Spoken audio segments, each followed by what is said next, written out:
If you look at what was agreed, Rosie, €100 billion in the SURE funding coming from the European Commission. That was a European Commission initiative, which is for workers, those who are going to be laid off in this crisis. And we know the unemployment levels are going way up in member states. And this is basically wage subsidies for employers to keep people on the books so that when the lockdowns are over, they can get back into the workplace. There's also €200 billion from the European Investment Bank, which is to support small and medium-sized businesses that are viable but are also suffering cash flow problems. And then the €240 billion from the European Stability Mechanism, which is the Eurozone bailout fund. Now, there was huge controversy over this during the week in relation to the area of conditionality.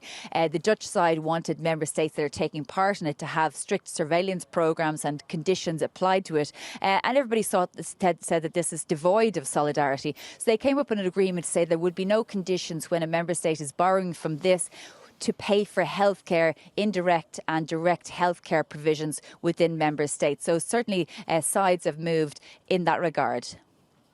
But there's still division over what was called corona bonds. They haven't been totally taken off the table. They might be considered a little bit later on.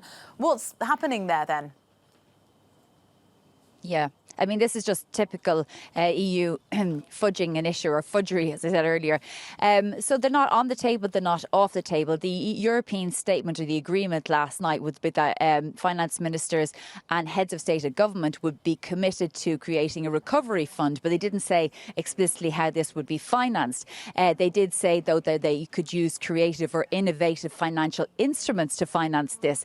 And the interpretation is down to what you want, because the Italian sides immediately said, oh, this means that corona bonds could be viable in the future. There could be an agreement on it. But the Dutch finance minister cut that short and said, I'm never going to be in support of corona bonds. I never have and I never will be. So it's down to interpretation, and certainly kicked up to the heads of state and government who will meet next week to sign this off.